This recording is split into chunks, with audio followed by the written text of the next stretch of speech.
pelajaran penting. Hai Abdul Somad, inilah manusia terlaknat yang mau membunuh Nabi Musa. Musa meninggal, Fir'aun mati. Dunia ada zamannya, zaman ada dunianya, panggung ada masanya, masa ada panggungnya, dan sampai masanya semua orang kaya mati, orang miskin mati, raja-raja mati, rakyat biasa semua mati. Yang akan kau bawa mana? Kalau pernah kakimu melangkah ke masjid, itulah yang akan menolong di hadapan Allah.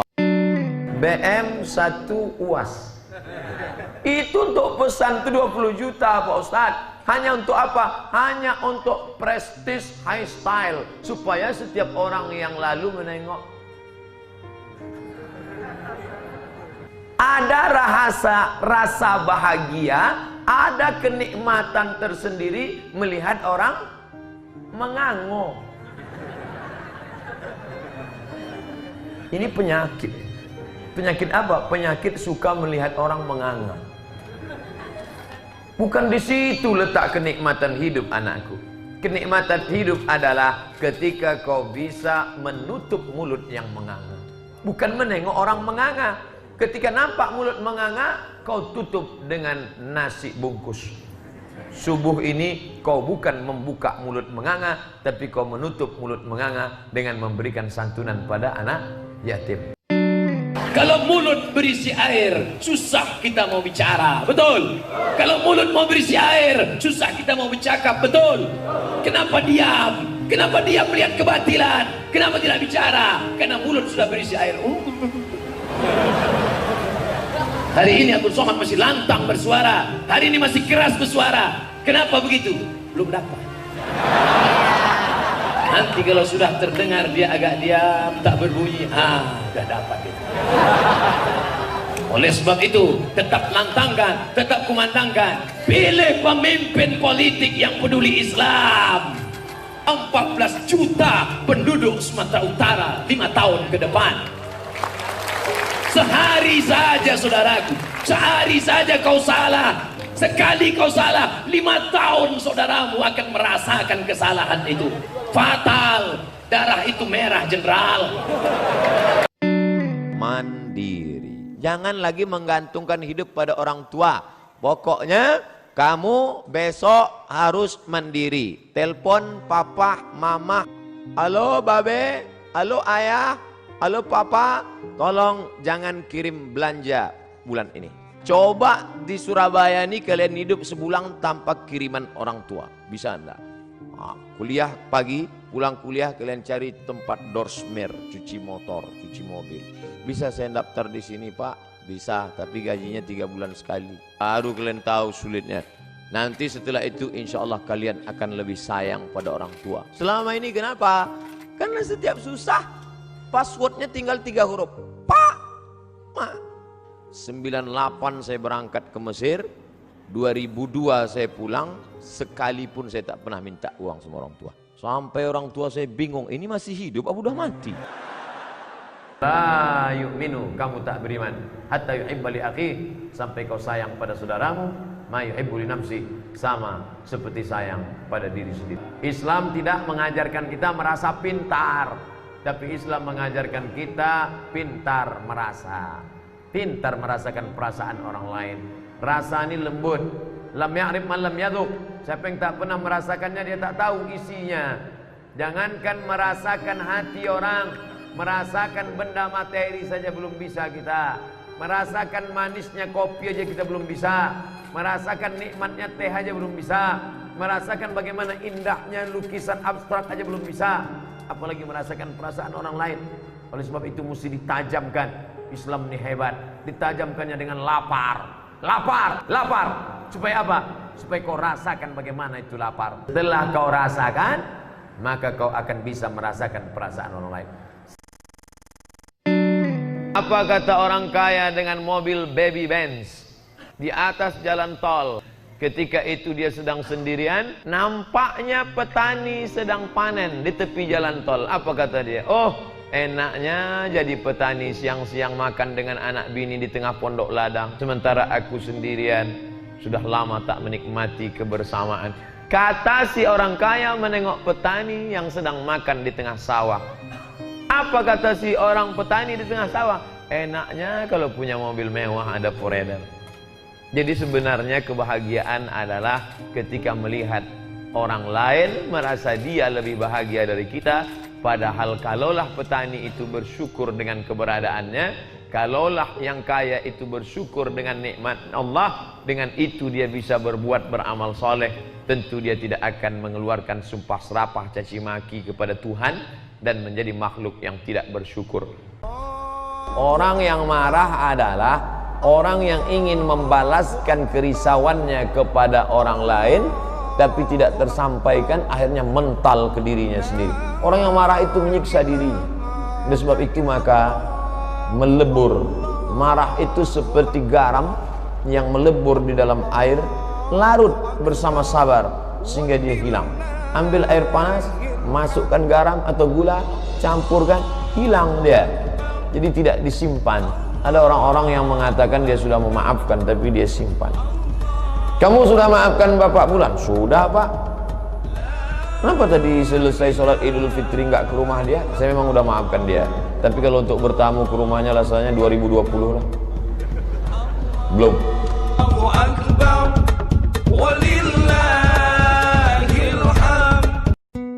Memang yang namanya sekolah ini nggak ada yang enak, adik-adik, anak-anakku sekalian. Semua ingin jadi cincin mahal dengan mutiara manikam di atas etalasi mall super mahal. Tahukah kalian dari mana emas itu berasal? Nun, dari pedalaman Kalimantan yang saat itu bercampur di dalam sungai antara tiga yang kuning, kuning emas, kuning tanah liat, dan kuning satu lagi. Semua ingin menjadi emas, tapi orang tidak pernah tahu bagaimana prosesnya. Mereka tak pernah tahu kalian tinggal di rumah kos-kosan, telur ayam satu butir dibagi 3. Pagi yang dimakan putihnya, siang kuningnya, sore tengok gambarnya suap. Tapi itu semua adalah proses, dan orang tidak pernah menghormati proses. Orang yang tidak ingin tahu proses, orang yang tidak menghormati proses, orang tidak akan pernah menghargai hasilnya. Betul? Indonesia bisa selamat seperti ini karena pondok pesantren. PKI tidak akan bangkit kalau pondok pesantren tetap meneriakkan Allahu Akbar. Jangan takut liberal, jangan takut sekuler, jangan takut komunis, jangan takut ekstremis. Selama masih ada habaib, selama masih ada ulama, selama masih ada kiai, selama masih ada ormas, selama masih ada NU, selama masih ada Muhammadiyah, selama masih ada Persis, Allahu Akbar. NU, Nahdlatul Ulama adalah lembaga yang bergerak di bidang dakwah, pendidikan, sosial kemasyarakatan. Muhammadiyah, lembaga sosial yang bergerak di bidang dakwah, pendidikan, sosial kemasyarakatan. Tidak perlu dipermasalahkan, itu hanya jalan saja. Sama seperti yang datang kemari, yang naik motor sampai, betul. Yang jalan kaki sampai. Tapi itu semua kalau pendidikannya baik. Ma'akalta fa'afnaita, yang kau makan busuk. Wa ma labista fa'ablaita, yang kau pakai lapuk. Wa ma tasaddaqta fa'amdaita, yang kau sedekahkan. Itulah yang akan kau bawa untuk hari esok menghadap Allah Subhanahu wa ta'ala. Maka jangan sia-siakan anak yatim. Bila dia ada makan, kita bagi pakaian. Makan dan pakaian sudah ada, kita bagikan dia free scholarship untuk supaya dia boleh belajar sampai ke perguruan tinggi, sampai ke universiti, sampai ke berhasil menjadi orang. Selepas itu dia pula akan berjaya dalam hidup, mengalirlah pahala. Idza matal insan, kalau manusia mati, inqata'a, putus. Tapi ada yang tak putus. Ilmun yuntafa'u bih, ilmu bermanfaat. Shadaqatun jariyah, sedekah jariyah. Waladun salihun yad'ulah, anak yang saleh. Hidup ini jangan terlalu ditakuti, tapi jangan pula terlalu berani. Berani hidup artinya life is take risk. Hidup adalah berani mengambil resiko. Berani muda berarti resikonya tua. Berani cantik berarti resikonya lapuk, keriput, lisut. Berani hidup, berani mati. Takut mati, jangan hidup. Takut hidup, mati saja. Jelas, apa ditakutkan? Ini banyak anak-anak muda bawaannya takut hidup, cemas saja bawaannya, muka pucat. Kenapa kau? Saya galau nih Pak Ustaz, takut aja menjalani hidup. Mati aja lah. Itu apa hidup lama-lama? Kalau belum masanya gimana Pak Ustaz? Pas lewat jenazah ikut. Lewat peti jenazah, permisi. Pak, boleh saya ikut? Masuklah. Masuk ke dalam. Tak ada gunanya orang takut nih hidup. Takut kita sudah habis. Tak ada lagi rasa takut. La khaufun alaihim walahum yahzanun. Tak takut, tak sedih. Semuanya sudah serahkan kepada Allah Subhanahu wa taala. Tapi tetap ikut peraturan lalu lintas. Kita jangan terlalu pede dengan amal kita. Yang sudah ngaji, yang sudah hijrah, yang sudah tobat, lalu melihat orang yang baru ngaji, ente kan baru 2 tatap muka. Jangan. Boleh jadi dia jauh lebih bahagia daripada kita. Oleh sebab itu maka tak pernah merasa bahwa kita dalam posisi aman. Aku kan sudah sholat, aku kan sudah puasa, aku kan sudah. Jangan. Kenapa? Karena boleh jadi syaqi, kesengsaraan selalu mengintai kita. Ketika kita merasa sudah berada dalam posisi aman, sesungguhnya kita tidak dalam keadaan aman. Maka senantiasa resah, gelisah. Gelisahnya bukan karena takut tak makan, gelisahnya bukan karena takut tak punya jabatan, tapi gelisah takut tak selamat di hadapan Allah Subhanahu wa taala. Kadang kita bicara, rupanya kata-kata kita itu sudah menyinggung perasaan orang. Di mana? Itu yang kemarin saya pergi ke sana yang saya nyumbang 50 juta itu loh. Mungkin kita bicara biasa saja, tapi itu sudah meluluh lantahkan perasaan orang. Sekejap-kejap, kejap-kejap, mohon maaf ya Pak, ini 2 juta nih. Siapa yang bertanya? Macam tak punya duit aja kita dia buat. Kalau kau kaya bukan jamu 16 juta. Kalau kau kaya bukan baju kokomu 2 juta. Kalau kau kaya bukan mobilmu 2 miliar. Kalau kau kaya, kau sekolahkan anak yatim itu sampai S3. Betul? Itu kalau menunjukkan orang kaya.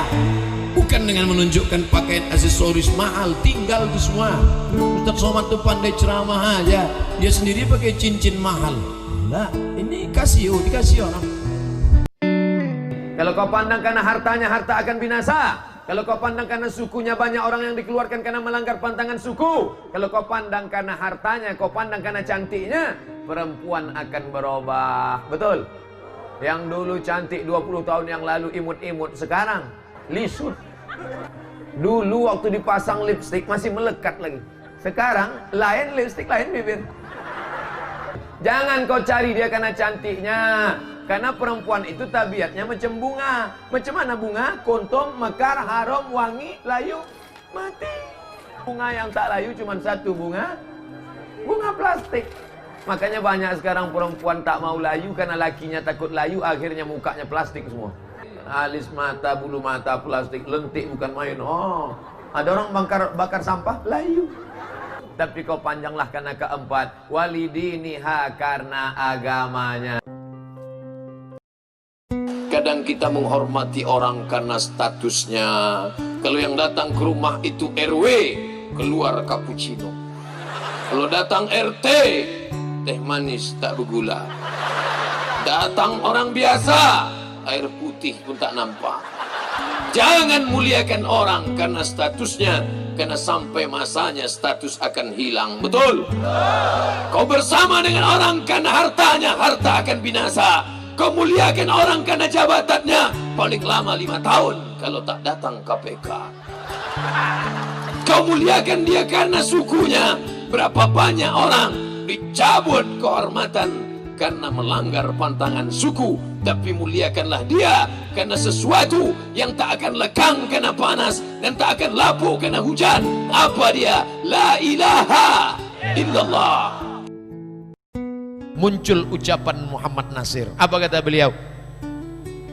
Islam ritual biarkan, Islam ekonomi awasi, Islam politik habisi. Ucapannya masih relevan sampai sekarang. Islam ritual biarkan, tanah lapang penuh solawatan maulid Nabi, biarkan aja, biarkan, gak apa-apa, bukan jadi ancaman. Tapi kalau sudah mulai memperhatikan aspek ekonomi, awasi, jangan sampai ekonominya bangkit. Nanti kalau ada saudara-saudara yang menekuni bidang ini, ekonomi umat bangkit, tiba-tiba diawasi, tiba-tiba dicekal, tiba-tiba dirintangi. ingat pesan Buya Muhammad Nasir, karena itu memang sudah cerita lama. Ekonomi awasi, kalau sudah menyentuh politik habis. Makanya yang paling selamat kalau ceramah, jangan sentuh yang dua ini. Jangan bicara ekonomi, jangan bicara politik, kau akan selamat. Judul kajian kita siang ini adalah tentang mati. Jadikan ibumu seperti raja, maka Allah akan membuat rezeki engkau seperti rezeki raja-raja. Bukan hadis Nabi, saya ketemu di WA. Kalau mau rezekimu seperti raja, buat ibumu seperti raja. Ada seorang ibu menangis datang ke rumah anaknya, "Nak, minjam uang 100.000, mama mau buka puasa." Apa kata si anak? "Sebentar ya ma, ku tanya istriku dulu." 9 bulan 10 hari kau numpang di perutnya, meregang nyawa dia melahirkan engkau. Tiba-tiba dia minta 100.000, kau katakan kau tanya istrimu. Betul-betul kau anggota persatuan suami takut istri. Perempuan mesti berkata, aku milik suamiku, tapi suamiku milik ibunya. Sorga di bawah tapak kakinya. Ilzam rijlaiha fathammal jannah. Kau urus tapak kakinya, kau dapati surga di sana. Antara yang berjilbab dengan yang tak berjilbab, jangan diejek, jangan dicaci maki, jangan disumpah serapah. Diajak, bukan diejek, dirangkul, bukan dipukul. Kita ini bukan hakim yang membawa martil lalu memutuskan orang neraka, neraka, neraka, neraka. Mengajak orang ke jalan Allah. Bayangkan kalau dulu datang ulama ke Duri ini membawa martil, neraka, neraka, neraka. Mungkin kita hari ini tak menyembah Allah, tapi menyembah pokok kayu. Kenapa? Ulama-ulama yang datang tuh mati disembelih nenek moyang kita dulu. Mereka datang dengan kelembutan, dengan kebaikan. Baca buku Islamisasi Suku Sakai yang ditulis oleh budayawan Riau UU Hamidi, dicetak oleh UIR Press, Universitas Islam Riau Press, tentang Syekh Tarekat Naqsabandia. Salat jangan pernah tinggal. Jangan pernah tinggalkan salat. Sekali kau tinggalkan salat, roboh tiang. As-salatu imaduddin. Salat tiang agama. Kenapa masjid yang kokoh ini bisa tegak berdiri dengan kubah yang cantik, lampu yang berwarna-warni, Masya Allah. Tiang 1, 2, 3, 4, 5, 6, 7, 8. Tiang-tiang besar. Andai tiang ini tumbang, inilah salat. Maka jangan sampai tinggalkan salat. Kalian yang gadis-gadis, carilah suami yang rajin salat berjamaah. Di mana orangnya? Tidak terlalu jauh dari sini. Datang ke kakak kelas saya, namanya Ustadz Fauzun Jamal. Abang dulu tamat mana? Aku tamat Gontor. Bahasa Inggris mantap, bahasa Arab oke. Kamu tamat mana? Aku tamat madrasah. Itulah dulu main-main kuliah, main sekolah kan. Sekarang rasakan. Mau terjun ke Sungai Nil takut mati. Mau balik kampung malu. Dilema. Jadi gimana nih bang? Aku takut bukan main. Kalau kau masih ada rasa takut dalam hatimu, maka kau pegang takut itu. Yang paling kita khawatirkan adalah kalau tidak ada rasa takut dalam hati. Jaga rasa takut itu. Takut gagal, takut nggak kuliah, takut sukses, takut nggak sukses, takut mati, takut nggak durhaka. Maka itu akan membuat engkau menjadi orang yang berhasil. Akhirnya saya jaga itu rasa takut. Saya selesaikan S1 saya di Al-Azhar. Ini kepala saya ini merusaknya cuma 5 aja. Unyil, Utsrit, Usro, Pak Oga, Pak Raden. Anak-anak ibu sekarang yang merusak kepalanya, tidak ada yang bisa menyelamatkan anak kita. Tembok terakhir adalah pesantren. Tidak ada jalan lain. Ini sudah bukan cerita umum lagi. Anak-anak kita dirusak oleh Twitter, BBM, WhatsApp, Instagram, Telegram, Telegram. Dia pohon kecil Bapak Ibu, pohon kecil. Pohon besar insya Allah aman. Angin kencang puting beliung insya Allah aman. Tapi kalau pohon kecil dia mesti dijaga dalam polybag. Kenapa? Semua mau menyerang dia. Akarnya masih manis, batangnya masih manis. Datang wereng menyerang daunnya. Datang ulat menyerang pucuknya. Selama proses pertumbuhan 3 tahun sanawiyah, 3 tahun aliyah, setelah dia tamat terserah dia mau pergi kemana.